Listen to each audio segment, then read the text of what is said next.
When we're always talking about industrializing and streamlining and making everything more hyper efficient in farming, we're never talking about how to make it more, nutrient dense and how to make it more alive with the soil. And this discussion never happens with these people that are saying these things.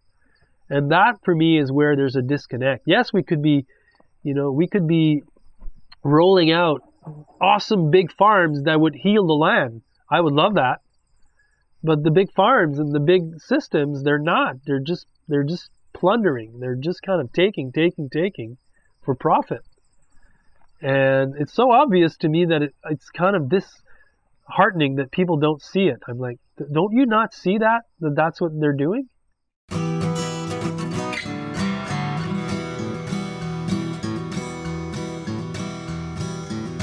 Welcome to the Real Organic Podcast, Episode 9.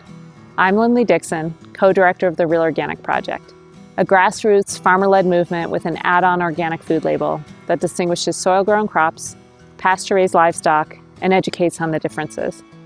You just heard from today's guest, Canadian farmer and teacher, JMFortier. JM has a primetime reality show that is filmed on his farm in Quebec.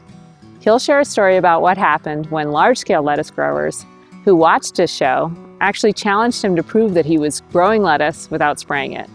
Stay tuned to find out his secret, but I'll tell you that it has something to do with his soil.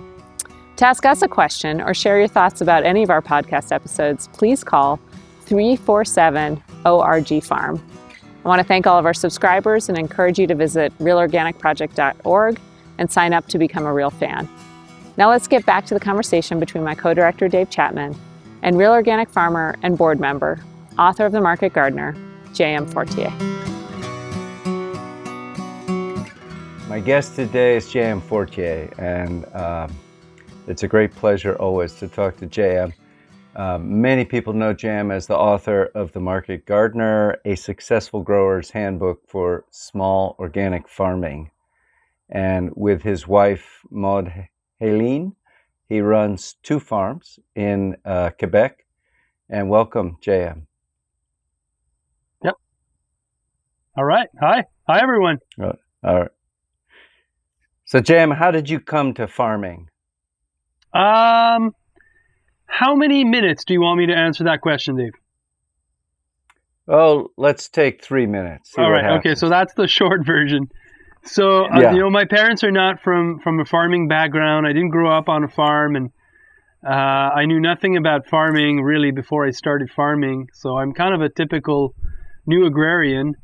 And I graduated at McGill in environmental science and ecology, and I was an activist, and I wanted to do something that would be positive for the future. And we just didn't know what to do, my wife and I, and we went up traveling to the States and Mexico and New Mexico, and then we volunteered on a small organic farm.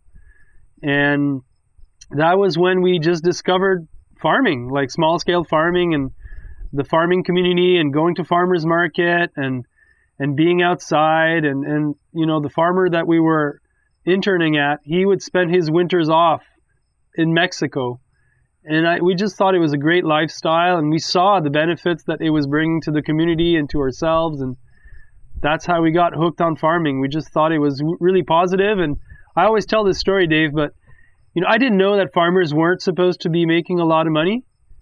And I would go to farmers market, and Richard was the salad king of Santa Fe. He would bring the best salad mix, by far. So there was lineups, and he would make, I was at the cash box, and he would make $2,000, $3,000, $4,000 per Saturday morning. And for me, it was like, that was a lot of money back then. For me, at least. I was young, so I was like, okay, great. It's fun. We're outside. People like us, and we're making a lot of cash. So I was like, boom, that's it. And then I read Elliot Coleman's book, and that really kind of influenced me a lot. Yeah. So was Richard organic, or was Elliot your introduction to being, specifically organic? No, Richard was organic, and then soon enough, we were doing farmers market at his booth, and then there was a booth beside it, and it was a Montessori school. Greg and Patty and Camino de Paz Farm, and they would hire a farm manager to do their campus was a farm, and then they had students there, and then the guy that was there left in the middle of the summer. So they asked me and my wife if we wanted to be the managers, and we had 3 months experience in farming, and that's where Elliot's book came in handy, because it was the first advice that somebody gave me. And I still remember, that was like 20 years ago, and I still remember it was a German guy that said, read Elliot Coleman book, it's really good. And then I read it about 30 times, and I was trying, because we were the managers now, we were trying to figure out how to do this better. And but I think we've organic, I'm an ecologist, so it couldn't be any other way, for sure. Yeah.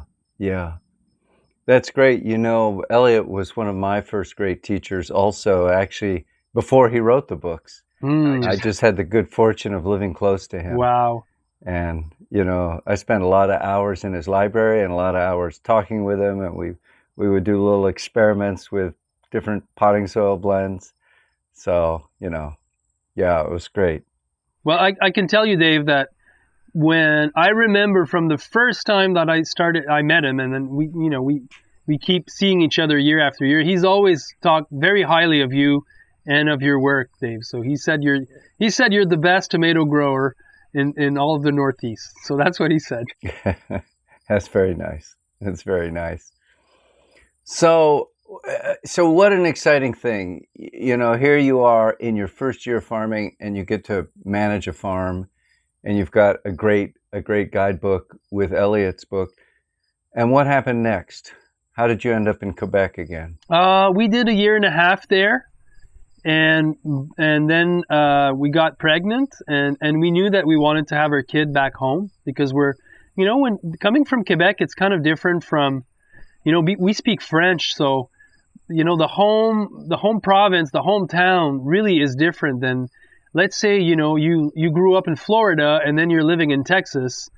It's different, but it's still the same language. It's still the same cultural things. But coming from Quebec, it's very different in many ways. And so we liked it there. I loved living in Santa Fe and the community there. And just like, it was so amazing how people were progressive. And it was like 20 years ahead of everything that I've been part of at that time. But coming back to Quebec, because of the kid, because of our family, and that's how and when we decided that we wanted to farm here, and we wanted to farm like we had seen in New Mexico. There's not a lot of big farms there. The fields are all kind of scattered and broken. There's a lot of hills. So it's pretty rare to have a CSA of somebody that would have 600 or 800 CSA. Just like people don't have the land there to do that.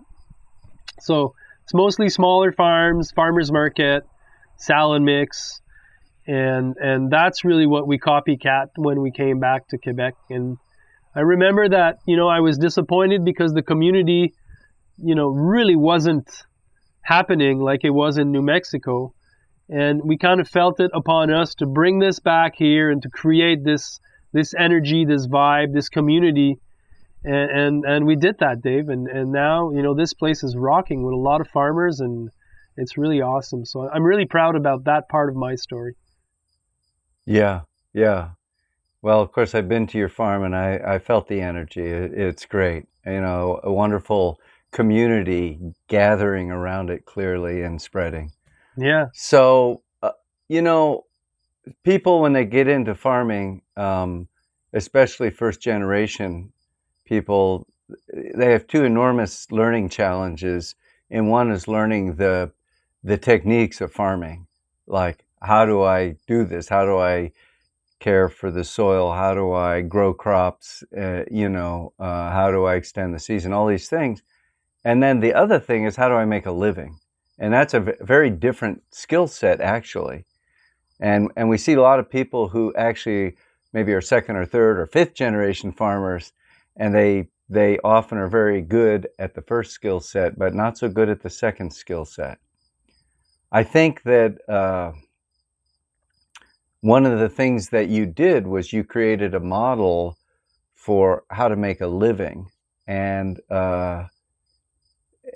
I think with real generosity, you shared that model. And I think, that's your book is, I think, explicit in making sure that people get both sides of that. So could you talk, how did you learn that? You know, that you came into this, you're not a farm kid and you're not a business person. So how did you put those two sides together? That's a really great question. And looking back, I think there's a few elements of kind of being at the right place at the right time. There's a few things that went really right for us when we started farming. The first one was that we were land constrained. So we had, 2-acre prairie, and that was it. And still today, we don't have more because we're locked. There's a vineyard next door, and then the other neighbor is growing hay, and he just never wants to sell or anything. So we were landlocked, and we had to figure that out. And when we started farming, there's a few really good growers that were in our community of growers, and we would network. We would meet twice a year and troubleshoot our problems, and do hit and miss. And that, I think, in my very early years, really got me to learn a lot, because we were learning how to solve problems with other farmers telling us how they did it. So the solutions were always kind of practical, and they would work. And for the business aspect of our farm, I think even though I was never kind of trained in business, I really have this sense of how to make things work. And I'm a system person. Like, I design things, and for me, I kind of knew that the money we were making, because a lot of it was cash, was a lot in the end. And my father had an MBA, and he helped me with my business plan. Because when we moved to Quebec, we started on rented land for 2 years, living in a teepee. And then, because that was too cold in the winter, we moved to a rabbit barn that we bought. And to buy this piece of land, we needed a business plan. And that's where I learned a lot from my father, from the business side. And from then on, it was just kind of applying the model and then, developing from within. And I went to Europe a lot, and I visited a lot of farms and picked up tricks. And, the fact that I think that we speak French and English, I was picking up tricks from people in America and Canada and people in Quebec that are very much influenced by the French. So I was kind of nitpicking in both worlds to get the best advice on how to grow crops. And I don't know, that's my answer. Yeah. It's interesting. When I started learning about market gardening from Elliot, he was very connected to the European community, and he had been over there a bunch. Yeah. And had good friends in England and in France. And I went once with him, and we went to Holland was our first stop, and then France, and he went on to Germany. So I loved the model of just tremendous care that was the tradition in Europe, which is that they don't take land for granted at all. America kind of grew out of this thing about, well, if it's too crowded, you go west. And they'd gone west a long time ago over there, and there was no place to go. So, there was this level of care of the land that was a different ethic, I think. Not that there aren't many Americans and, North Americans, Canadians who care for the land. There are, but I don't know. There was just a carefulness about it that was different. Seems like over there, land is very much limited, and it's very expensive, and it's just, you don't have big chunks, So if you have 2-3 acres, that's in many places, that's just like a lot of land. And those that have big fields, they don't share it because they're growing something on it. So it's, land is used a lot more than here. But Dave, to tell you the truth, also when we started, everybody was talking about how to scale up, and it was really the times where growers were invited to mechanize more. And I was reading Growing for Market, and I was going to conferences, and it was always about growers that were explaining, we started with 2 acres, but that's not where you want to end up. You want to move to 5 and 10, and that's where you make the money, and that's how you make it happen. And I was just seeing things so differently. I was like, I don't think I think that, you grow less and you make more. And I was really kind of in that mindset. And I'm not sure today if one is better than the other, but in my mind, it's definitely easier to, get going fast on very small acreage. And then, scaling up is just like it's a lot of investment. And in the end, I was wondering if the growers were making more money after all these investments. Are you making 40 G's a year net, or are you still making 20, And I was always the bottom line for me has always been very, very important in my farming. Like I want to know ahead of time how much money I'm going to make. And if it's not enough, I need to figure out how to make this balance more, Yeah, yeah. So do you think that there's a way of thinking, a way of looking at challenges, and I'll choose to call them challenges instead of problems, but is there a way that is important for you and how you approach things so that you get to solutions? Yeah, definitely. I think that, farming challenges will always be there.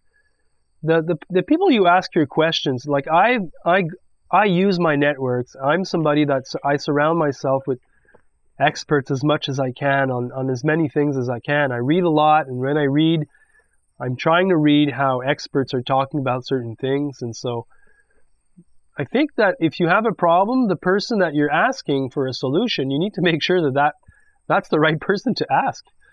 Because there's on YouTube, there's a million ways to do what we do. But in my mind, there's always been better ways. There's ways that are more optimal, that are more economical, that are, just more clever. And so I don't know. That's part of the answer, I think. Yeah. I was on Farmer to Farmer once, and I said, well, I'd like to talk about the Real Organic Project. And he said, well, I'd really like you to talk about your farm. So we agreed we'd split it 50-50. But a lot of what I talked about farm was about how I think about problems and how I solve them, because I thought that was the thing that was critically important for any farmer. Whereas, how to graft a tomato is something that's important to a small number of people who are growing tomatoes. But I think everybody, thinking about how do you think about a problem, how do you figure out what's the actual bottleneck in reaching what your actual goal is. That sounds so simple, but it's not. And I think it's valuable. I have, the farm that you visited is the new farm project that I started in 2015. And again, that was also Elliot bringing me back on his, there's been a lot of what I do that is heavily influenced by Elliot and his work. And then he introduced me to this very wealthy businessman from Canada. And we started this farm together, and he was really involved. And after a couple of years of being around me and seeing me work, and it's a crew of 10, and we manage 50 crops, and we're at farmers market, restaurants, and he invited me over. He said, JM, I want to have dinner with you because I have something that I want to tell you. And he made it very formal, and he said, I've been observing you for the last 3 years, and I don't think any of my CEOs are dealing with more complexity, every hour than you. Like, I think I've never seen somebody deal with as much complexity as you do.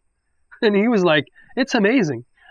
And I was like, yeah, I think farmers are, small scale vegetable growers with all the different things that are happening at once and all the problems and troubleshooting. And there's a lot going on. And so I think, yeah, problem solving is a big part of our success for sure. Yeah. One of the soil scientists, I can't remember, it might have been Chris Nichols, somebody said to me, dealing with healthy soil is not rocket science. It's a lot more complicated. And I love it. I love this. Yeah. I've never heard that one. That's great. That's beautiful. I think it's true.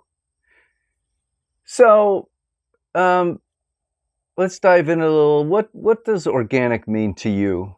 People talk about organic, and we have to say, I think the reason the Real Organic Project exists is because there are a lot of people are using that word to represent a lot of different things. So what does that word represent to you? For me, it really boils down to soil ecology and the health of the soil. But, saying the health of the soil really means nothing. But for me, what it means is that we're really doing all the things that we can to make sure that the soil is really thriving and alive. And there's a lot of microbial life in it. And it's just like all of the soil web is really kicking. For me, that's what real healthy soils are, and I see the connection between that and the health of the produce that we're growing, the vitamins, the micronutrients that are in these veggies. So in my mind, I'm thinking about healthy foods, healthy veggies, healthy soils that are alive. And then because we've paid attention to soil ecology, we're minimally disturbing soil structure. We're not compacting.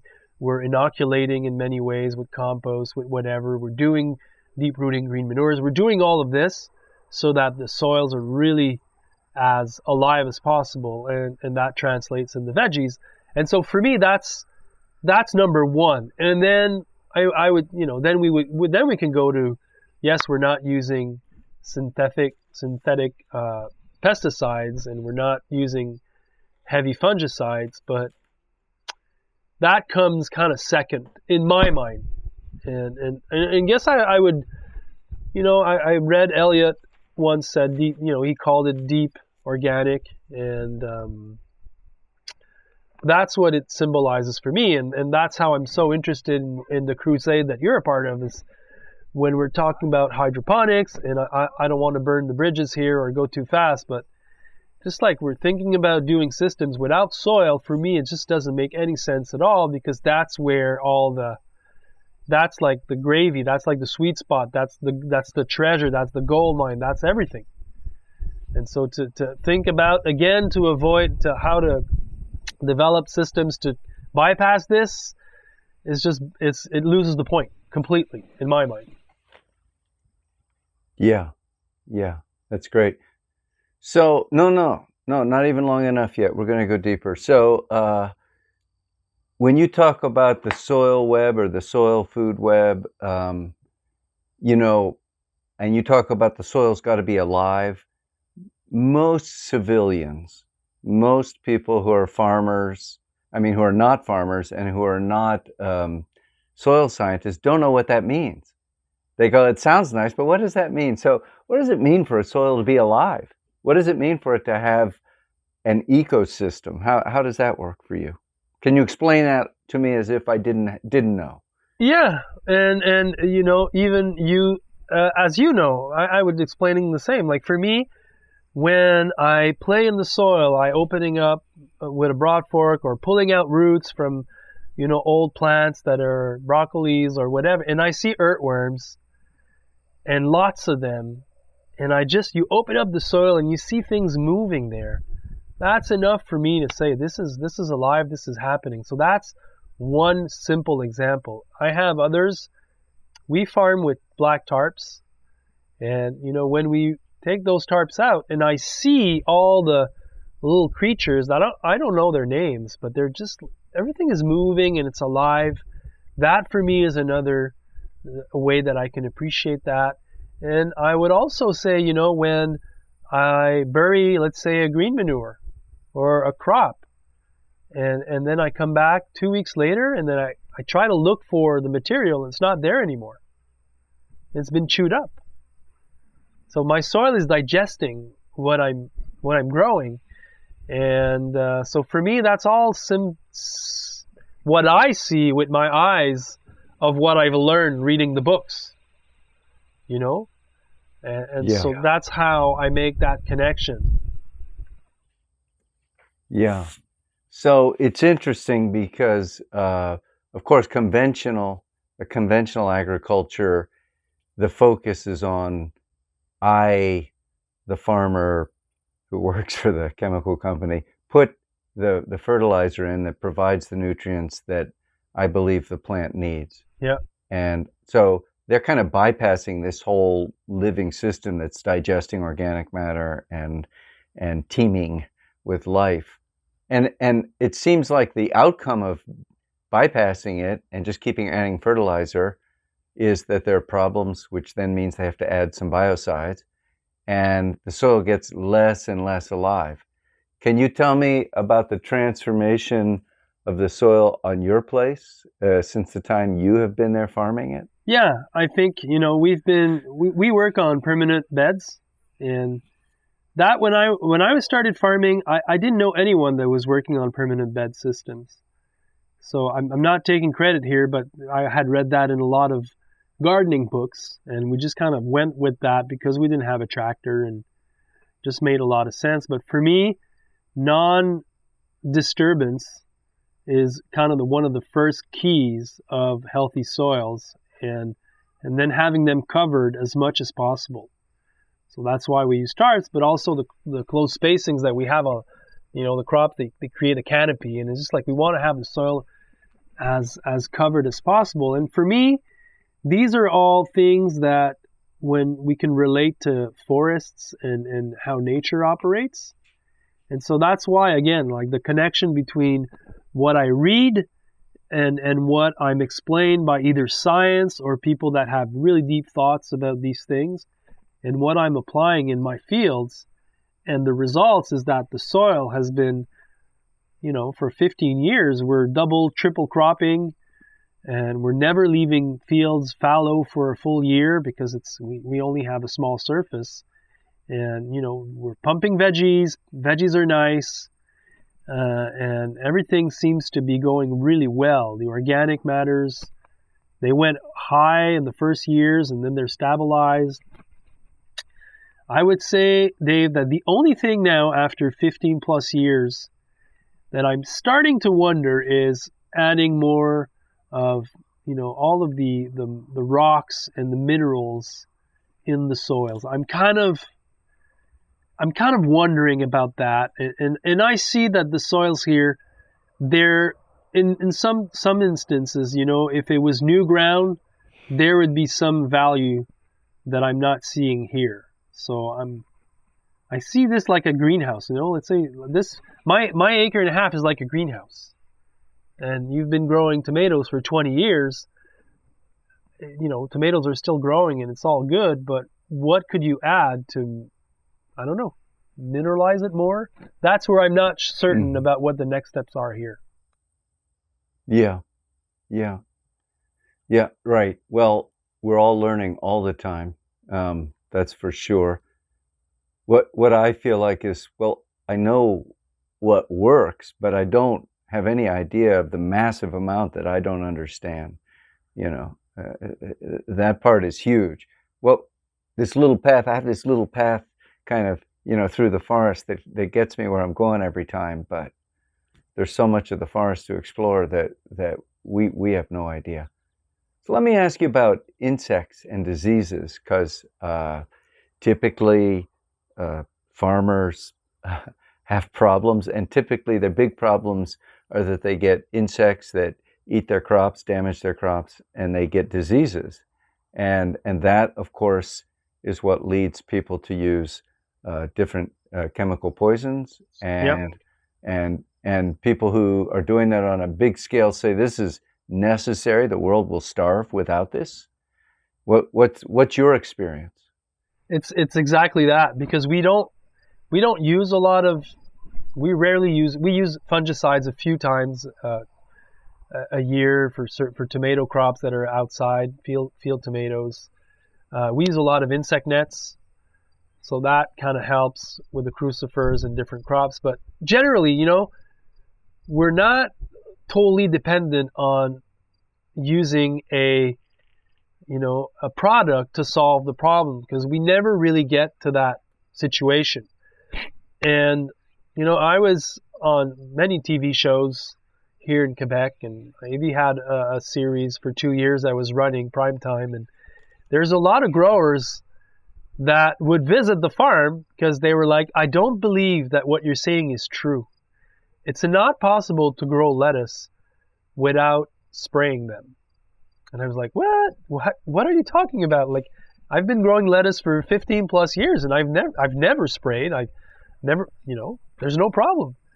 And honest to God, they would not believe, and so they came, a bunch of them, and they couldn't figure it out. They say, in our fields, but they're massive farmers. They grow in the black soils in Quebec, like those really deep black soils. They'll grow 100 acres of lettuce. If they don't spray every week, they get like 10% harvest max. But they're not paying attention to soil ecology. There's no diversity in their fields.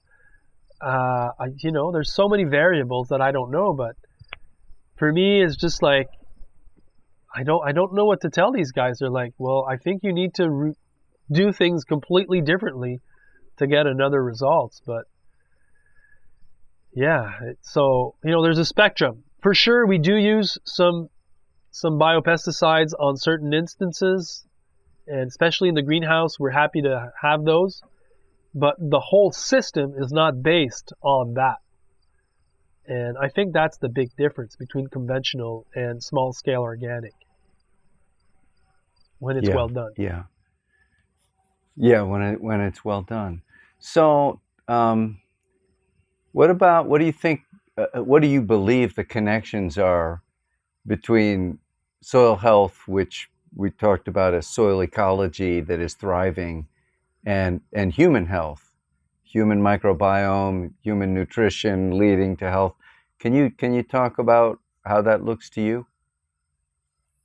Yeah, I'm not 100% clear on that, because I still have, I like your forest analogy, I'm in my trails and I kind of know that trail, but for me at this point, the connections I see are health of the soils and the vitamins and the nutrients in the veggies that we're eating. So I see that connection. I'm pretty sure about that, even though I can't, measure it or experiment on it or have proof of it. And the other thing is I'm very excited about that whole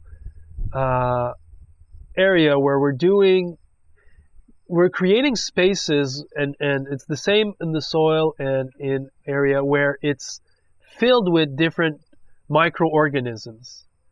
So it's not void, we're not sterilizing our fields. Like when you're ripping your fields with a plow and with discs and fertilizers after, you're really ripping it open. And then my analogy is that it's just like an open wound. And then anybody can come and colonize. Pathogens can come, disease, whatever, viruses. It's very different from an ecology that's very diverse, and it's not opened and it's not wounded, and there's just not a lot of space for pathogens to come and just take up the space because it's filled. So that's a pretty classic ecological principle. Diversity is the mother of all, security, and that's how I see my farm, if it makes sense. Yeah. How about taste? Do you feel that I don't really compare a lot, to say better? the truth. We don't buy anything from the grocery store, and when I travel, to be honest, I'll order at the airports or whatever. It's always without veggies. Don't give me any veggies. I'm too fancy. Give me the pasta. Give me your bad pasta, but no veggies, please. All right. So, but probably yes, because all our customers.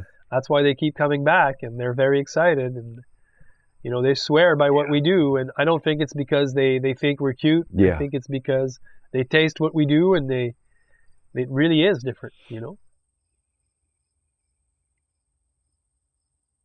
Yeah. Fred Provenza, who I'll be talking to next week, wonderful guy, and he's done just a ton of research at the University of Utah. And he said that, they've tracked the nutritional density and diversity of basic foodstuffs over the last 80 years, and it has steadily declined in most measures. And certainly when we start talking about, phytonutrients, it's steadily declined. And he said, as a result, that the flavor has steadily declined, and the basic foodstuffs, and he's including meat, milk, eggs, vegetables, berries, all don't taste as good as they did for our grandparents and great-grandparents. And he said at the same time, there's been this progression of processed foods, which are becoming more and more delicious because they're getting very good at figuring out how to create flavorings and put them in. Yeah. And, it's very addictive, actually. Yeah. So I think it makes it a little confusing for people. First of all, I think that the food is genuinely less nutritious, and that the taste is a reflection of that. And secondly, because we're getting other stuff that tastes good, that is, it'd be more nutritious to eat the box it came in, that our poor bodies are very confused about how to make a wise choice. I very much agree with all of this, and I read this a lot, and one of my favorite farming book is The Third Plate by Dan Barber, and he discusses that among others, and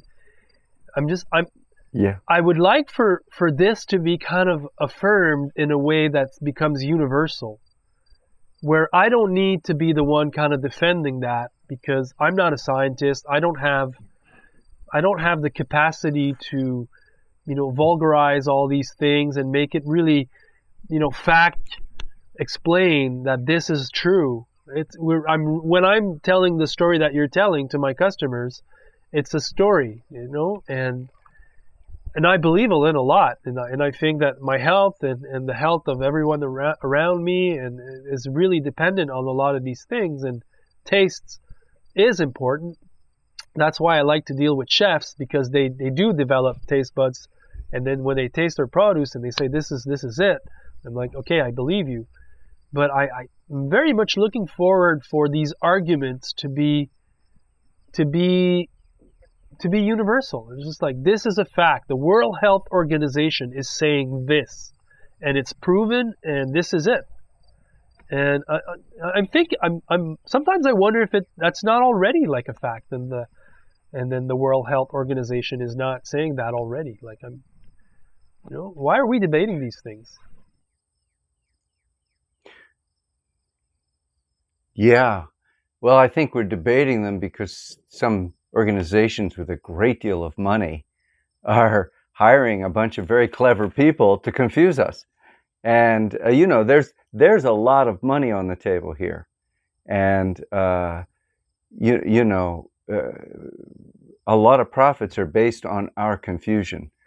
So, and also interesting thing I've been learning, which is that people are not persuaded by data. People are persuaded by stories. And I think that you understand this. That's why you tell people these stories that persuade them. And we can have the data, but if we just say, look at what the World Health Organization said, people glaze over and, they go, that's very nice. And I know what you're saying is true, but I don't actually believe it in my bones. You have to, just like you had those farmers go out and look at how you grew the lettuce, and they went, oh my God, this is true. You're actually growing lettuce and not spraying it every week, and it's not, you're not losing 90% of your crop to insects. So, that's what we have to get skillful at. That's what you're doing. So Jan, you've spent a lot of years now educating people. You're a farmer, but you are also an educator. And you've done it through a very successful book that I know many, many people who are in market gardening use, just the way you used Elliot's book. And they use Elliot's book too, but they use your book as a real curriculum to help them to make good choices and to survive as a business. And you've got a video series and you've got TV shows. It's wonderful. You do a lot of speaking. So can you talk about a little bit about your reflections on having chosen that? Like, how do you feel about that? It's a lot. I know you said when we last visited that being on that TV show where they just come and fill you, and you go into Montreal and you see your picture on a bus that goes by. It's a bit much, isn't it? A little intense. It's fun. I started that because I felt that we were lucky, and to be doing it well, and to having it work for us. And I felt also that a lot of growers had shared stuff with me, and Elliot's book was big for me. And then at one point I just felt, okay, I want to be part of that cycle of sharing, of passing down. And so that's how I started. And then people were really excited about what I had to share as my knowledge and my experiences. And that motivated me to do more. And then I was also getting better at farming, learning a lot because I'm traveling. And then because I was traveling so much and had the opportunity to visit so many farms, I felt that every time I get something good, I feel like I need to share it with others. Like that's ingrained in who I am. Like anytime I feel fortunate, I feel that it's my responsibility to share it or to give it back. And so that's been a lot of why I kept doing this. And the whole becoming famous and all of that, for me, it was part of my vision of changing agriculture, where, we are wanting to have many small ecological farms replacing big ag. And in my mind, that's the only way. I don't believe the politics will come in and solve this. I think we're just going to go and bottom up kind of create a new system, or at least change part of the country, different areas. It's already happening so much. And so for me to have a bigger stage is to tell this narrative and to have more people influenced by that and believe in that. Like, you're right about storytelling, and I do believe a lot in storytelling. So that's why I keep doing this. I'm very much inspired by a mission that is bigger than me. Like, I believe in what we're all doing. Yeah. And if I'm a good communicator and my stories are interesting, that's great. But I never forget why. I'm not doing all this for me. And I'm doing this because I believe in what we're all fighting for. And I want to be a leader as much as I can in my community, because I feel that I've been privileged and fortunate. And at a very young age, I've had all sorts of great opportunities. And working with a billionaire that's helping me, that's another privilege. And so it's always been this kind of process where I've always thought I need to give it back. So the TV show for me was a way to share all that we were doing that was really awesome with, the broader community. And that's been my cycle, I can say. Yeah, yeah. It's an interesting thing about privilege, which is that most people are not aware of the ways in which they're privileged. They're often aware of the ways in which somebody else is privileged. And, and this is true from people from all different communities. We all have some kinds of privilege, and we also have some kinds of burdens. And so I think it's really important to, reflect on the privilege and figure out how we can express our gratitude to the universe for what we have been given, which you're very much doing. And I appreciate it. Thank you. So, all right. It's important. I wanted to say one thing about talking about how we need to get some of the information out, which is, of course, what the symposium is about. And Dan Barber is one of the people who's going to be in the symposium, and Elliot and Fred Provenza and Ann Bickley and David Montgomery. So many, I mean, I can't, I'd be here all day if I listed it. It's just wonderful, the responses that we've gotten of people who are willing to put their voice in. And I hope that other people will hear this and listen to these people who have something to say and come with a much better understanding of what the organic movement is meant to be about and why it's important still. Also about mission, about movement, I think an interesting thing is that you could have just made a very good living doing what you did, and it would be a righteous thing to do. It would be a wonderful life and something that you shared with somebody you love, and you do this great thing and you feed people. And that's a good life. But I think, I've been forced in recent years to think a lot about the need for us to create a movement, because the problems that we face in the world around climate change and social justice are huge problems that require what will ultimately become systemic changes. And for that, we got to build a movement. It doesn't have to be about influencing government. In the end, government will follow when there's enough people in the movement.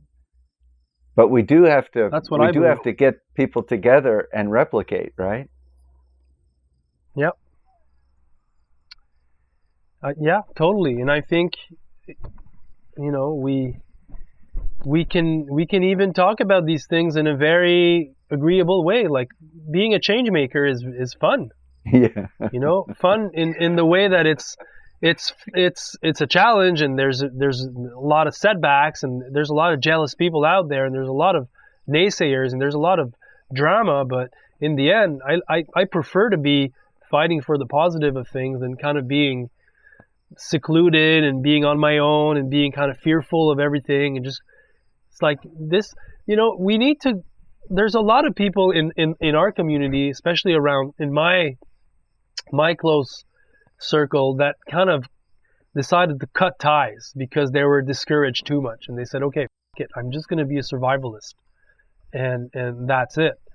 And for me, that doesn't make a lot of sense, because we're all in this together. We're a community. We're a global community, and what impacts the people in the U.S. impacts us here, and what we do here impacts whatever. It's just, we're all together. And so we just need to acknowledge that we need to, and I think that's happening. I think Black Lives Matters is just another expression of that. And for me, in my bottom line, I'd like to see the same kind of ferociousness fighting for nature, because for me, that's my bottom line. Like, I think that social justice is really important, and that's that. But I'd like to see this kind of, love and care extended to animal welfare and to the preservation and stewardship of rivers and lakes and forests. And like, for me, that's what I really care about. And that's what I think is the true essence, is nature.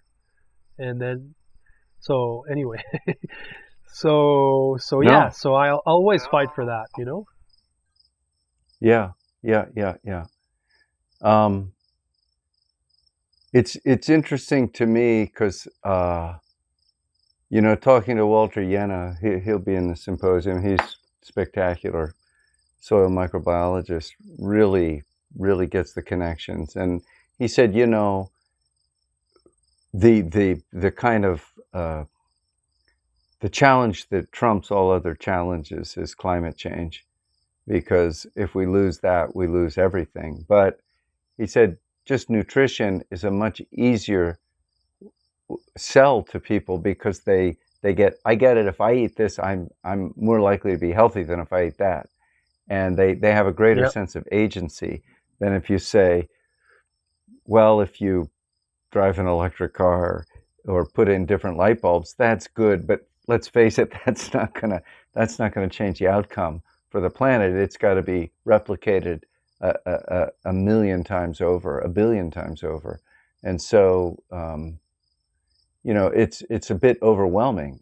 And it's a nice thing about something like nutrition. It's somebody can go, well, I can make a choice. Although it's interesting. I will say it's interesting that Jonathan Safran Foer makes the argument that the most powerful thing that anybody can do for climate change is to eat less meat. And it's interesting because it doesn't address the fact that properly done, livestock farming, I believe, is part of the healing of the planet, not part of the doom of the planet. Yep. But his point is that 99% of the meat, milk, and eggs in the United States are coming from CAFOs. Yep. And he has lots of evidence that is totally destroying the climate. So, I think it's more nuanced, but go ahead. It's terrible. It's terrible. There's no, and nobody sees it. We don't feel it. The way it's built up, we never kind of understand the impact of when we buy these meats at the grocery stores and the lack of alternatives, and it's absolutely terrible. And the other thing is that 60, 70 years ago, at least in Quebec, the water streams weren't polluted.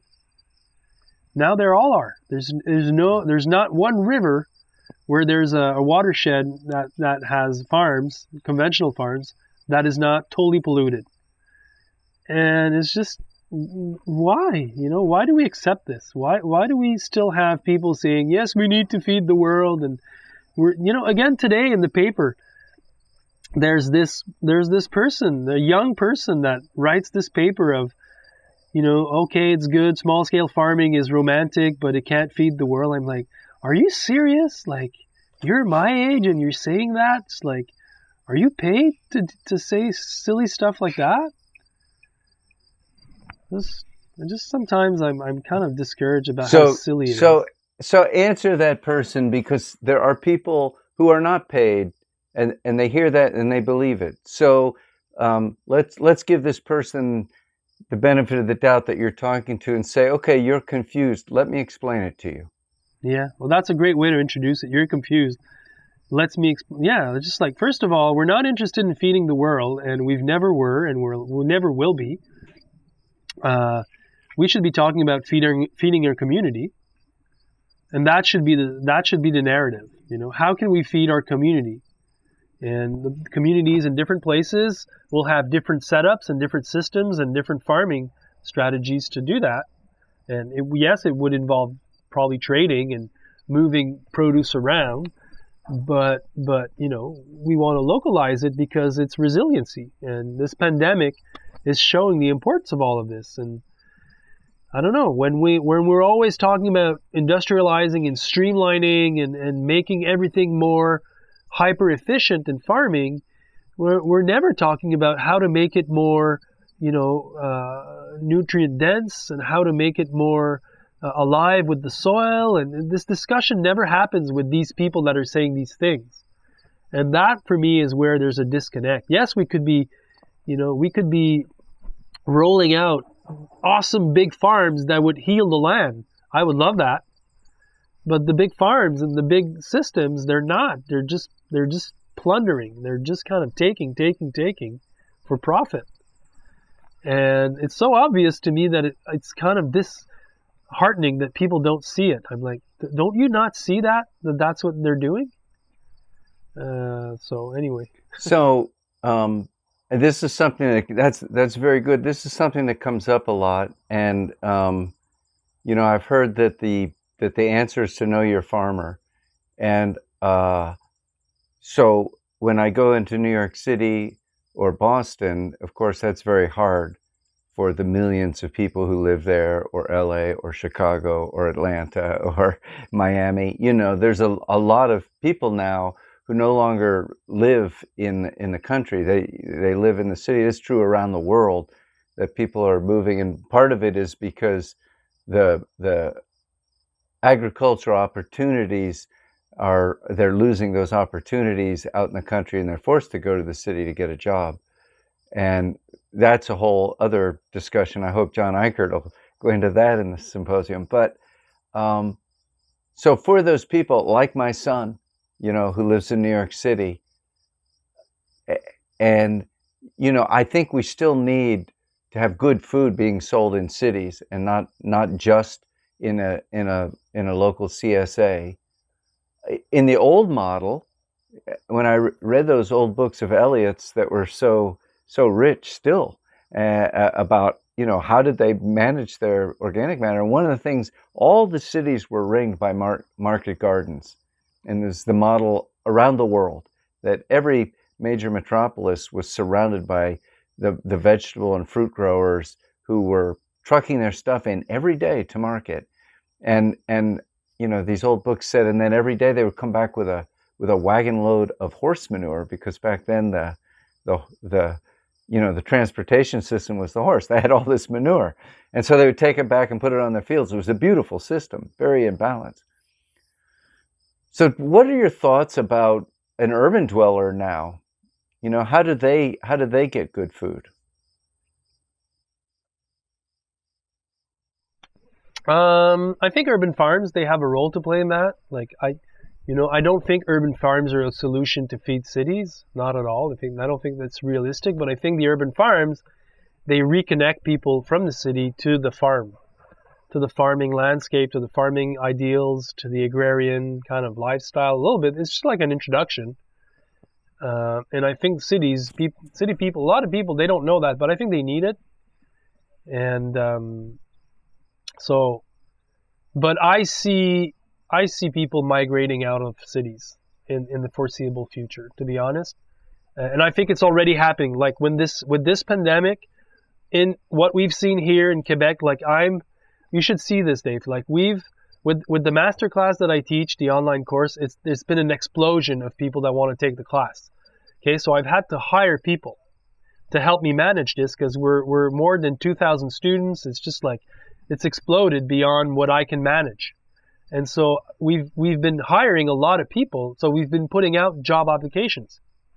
And you should see the profile of the people that are applying. It's just like, oh my God, this person is, amazing. Like experiences of running campaigns for Nike and whatever. It's just like high profile people. And they're like, I don't want this life anymore. I want to have purpose, and I want to reconnect with something that is in line with what I think needs to happen. And that narrative, I think, will bring some people, perhaps not completely out of cities, but it's certainly reconnecting them with the importance of having a safe space outside of cities, where there's air, where there's, just like where you can walk outside and there's not a million people. So anyway, I think that's happening right now. That's good. That's great. Okay. You work with a lot of young people, helping them to learn the skills. What's that like for you? When they're super bright, it's fun. When they're, that's the best part. When I've trained people in 2 years and they've become really, really, really good. That for me is very eye-opening, because it took me, 10, 15 years to get really, really good. And then they're not as good, but they really get the systems, they really apply them, and they have this drive, when you're young and you're wanting to learn and to do it. So I like that drive, and it keeps me motivated to kind of pass it down. But I like talking with you, and I like having discussions with people that are older, that have been around the block more, because, for me, I need to have a connection on that spectrum also. Like, I like talking with younger people and then being somewhat of a big brother or mentor to them, but I need to also have people that have been around the block more than I have, that are passing down some of their wisdom on me. So I like young people, but I like to hang out with, when I'm not working, I like to hang out with people that are more senior. Can I say that? Is that correct? Yeah. Old people. Wise people. We hope, right? Yeah. Wiser, yeah. So, since the last time I saw you, there have been huge protests for climate, for racial equality. Greta Thunberg blew the world up, and beautifully so. And she said in very stark terms, I just listened to a speech of hers, and I was just really impressed. And she said, our house is on fire, and this is not complicated. Our house is on fire. And the same with Black Lives Matter. This has become in the United States a huge national discussion. And my God, NASCAR got involved, right? Amazing. And they took down the Confederate flag at NASCAR. Yeah. So these things, these social movements, I feel are touching virtually every sphere. And the organic farming sphere, which has always been, as you said, really about protecting this really rich soil community, this diversity that we are part of. It's not like, oh, I'm going to take care of that, so it takes care of me. I am part of that. Yeah. And it's a beautiful understanding of this process that we humans and mammals have always been part of. But I do see that we're part of the social ecology too. And at the symposium, the Real Organic Symposium at Dartmouth last year, Onika Abraham said, we as a community protect the diversity of the soil, but I challenge us to do a better job on building the diversity of our movement. And she said it's pretty white in here tonight. And I think she was right. And one of the things that I have become aware of, like the New York series 1619 was really kind of brilliant at describing why so many black farmers have been pushed off the land. And it's a systemic issue. And we're dealing with, we are part of that system, whether we wish to be or not. Everything is connected. So I'm just curious, for you, is all of this something that touches you? When we think of Paul Hawkins' great phrase, blessed unrest, where there are many movements, kind of parallel movements, not organized, but all moving towards a common goal, ultimately, climbing towards the same mountain. Yeah. And I think the organic movement has been one of those. Black Lives Matter is another one, right? And climate crisis, Extinction Rebellion is another one. So that's a lot of stuff. Do you have any thoughts about all that? I like it. It's great. Well, many things. First of all, I think that the organic movement has been one movement that has really developed the concepts and the idea in the last 30, 40 years. I think with Black Lives and climate change, the Me Too movement also is something that we should not, it's around, and the whole fight for, 60 years ago, women in my country couldn't vote. That's kind of ridiculous when you think about it. So we come from an oppressed system, a system of oppression where it was okay to step on others to level yourself, or that's how things were ran for I don't know how many thousands of years. I don't know, but for 100 years, 200 years for sure. And I think now that's not okay anymore. And that's how I think that it's going to also evolve to CAFO and animal welfare. I think we'll extend our consciousness to that. because I think Black Lives Matters is gonna happen. I think the Me Too movement is happening, creating a lot of change. I think that climate change will be a different thing because it's going to be a response where we'll have no choice but to adapt or just kind of die. But our social norms are evolving, and I think they're trending in the right direction. I think it's not okay to brutalize people today. So I see things trending in the right direction, and I see a lot of white male, me per se, like my kind of my kind of tribe, where some of us might feel offended by that, but I don't see it that way. I'm like, no, there needs to be change. Like men, there's a lot of social things that were norms 60 years ago that are not, or 30 years ago that are not acceptable today. What was 10 years ago is not acceptable today, and I think that's creating a very positive change.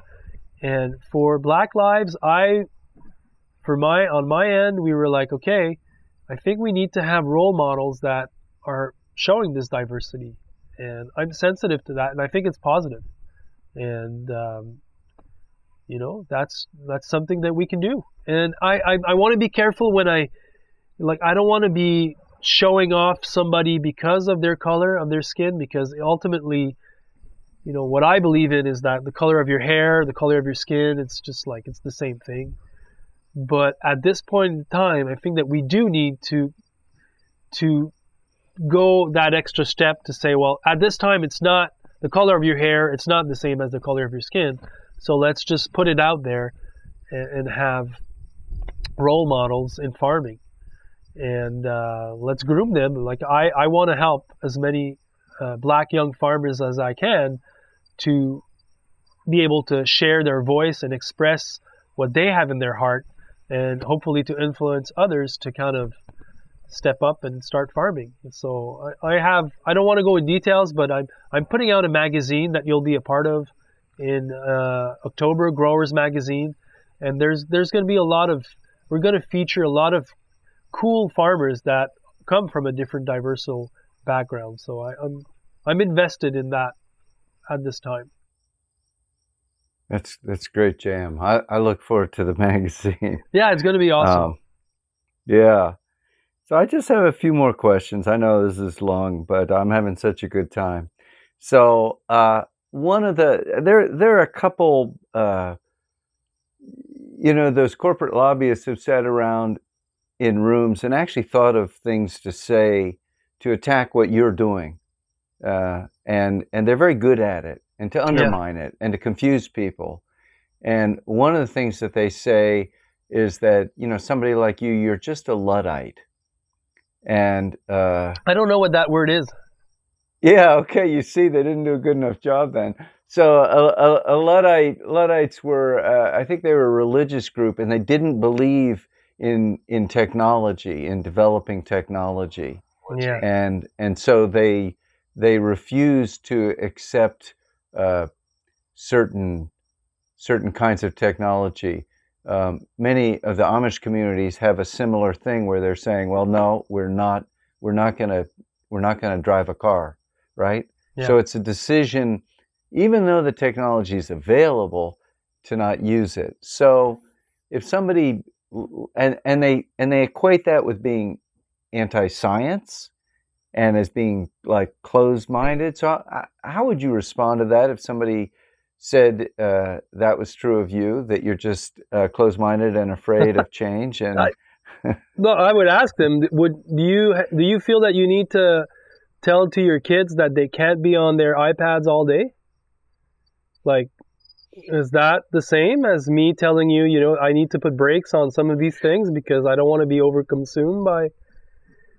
I think it's the exact same thing. And I think, Dave, one of the problems, and I'm reading a lot about this, there's a really cool magazine out there called, I think it's called Low Tech or something like that. I don't remember now, but we think that progress, the fact that we're moving forward is brought by technology. And in certain things it is, but, the road that we've our society is taking, we take a lot of bad turns.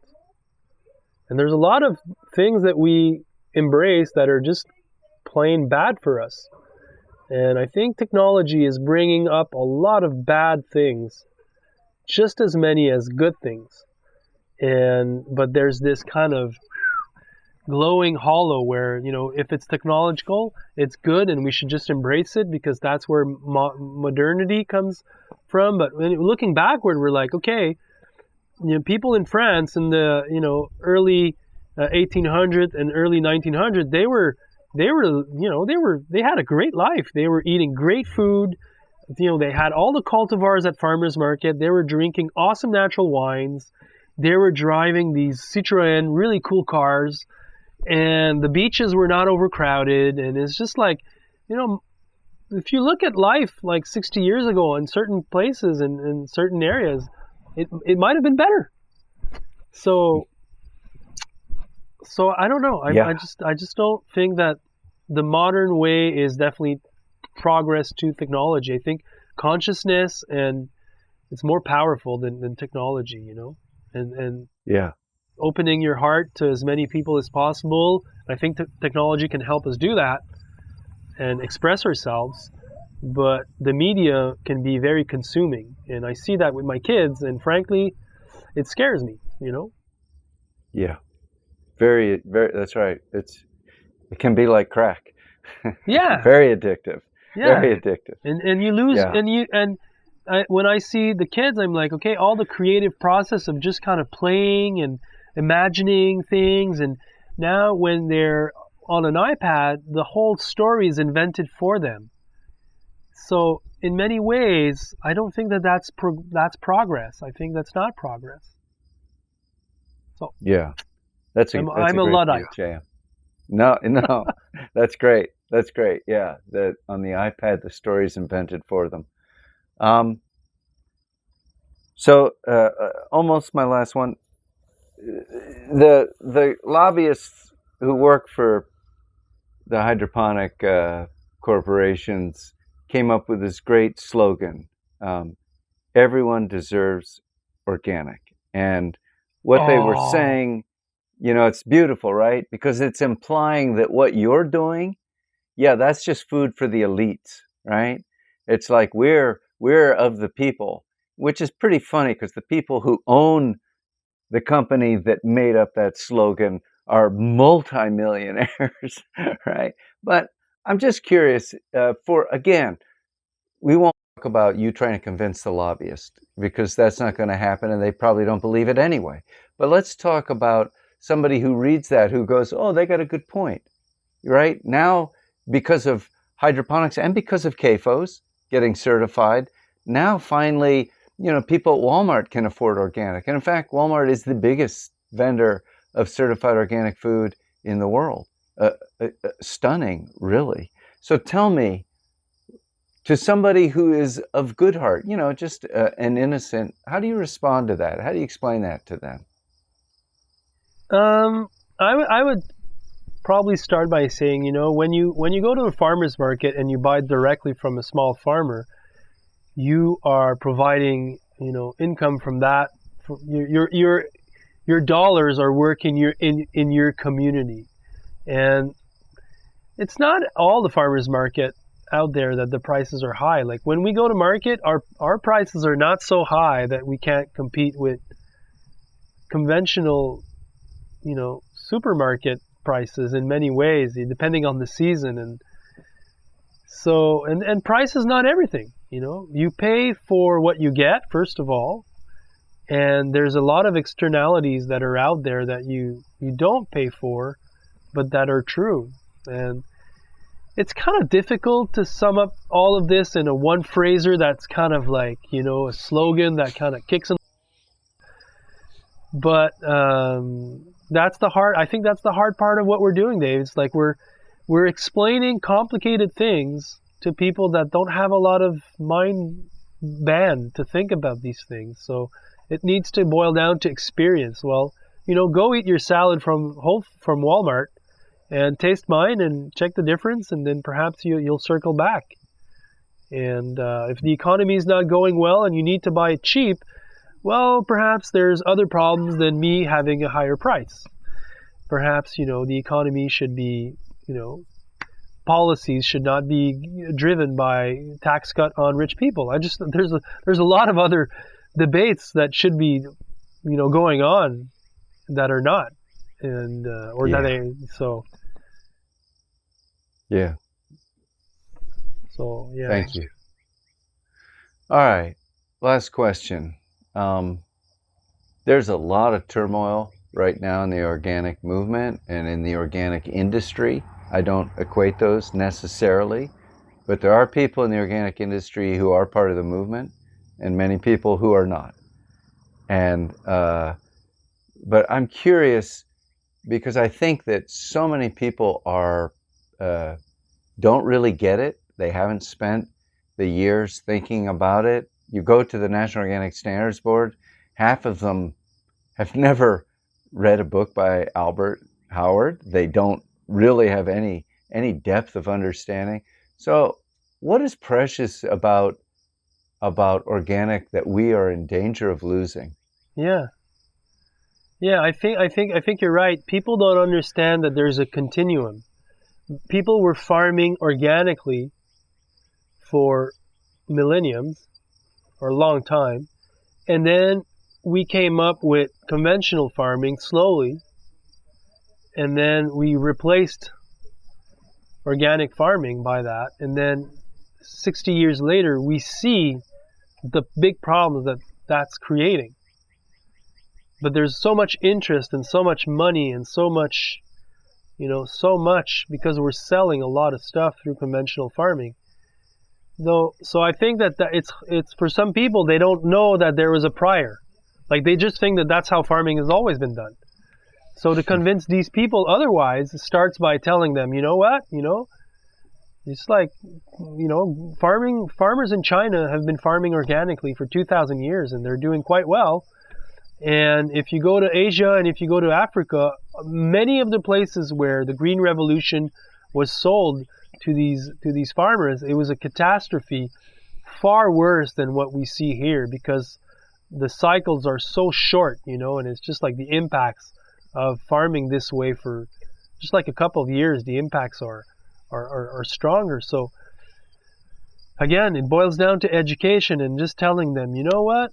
There's a reason why there's hundreds of thousands of small scale farmers that are doing things differently. And you should perhaps pay attention to that because it's a movement and it's growing and it's based on integrity and it's based on a lot of the values that we should be promoting in our society. And, I think that the discussion should go there. Yeah.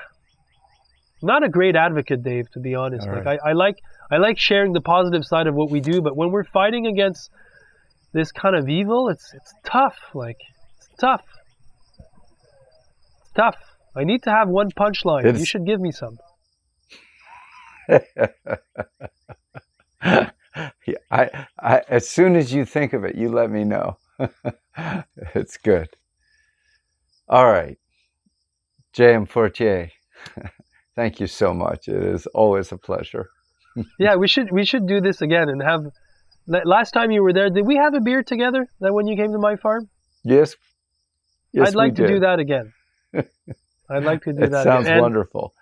Dave, before we end it, I just want to thank you for all the effort that you are putting into this and the connections that you are creating. Just because of the symposium, I've started to kind of Google the others that are part of it, and I was just like, wow, these people are awesome. So for me, it's been really eye-opening, and I'm looking forward to connecting with these people and listening to their messages.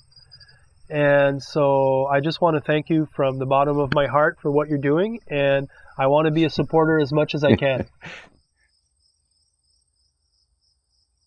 Thank you, JM.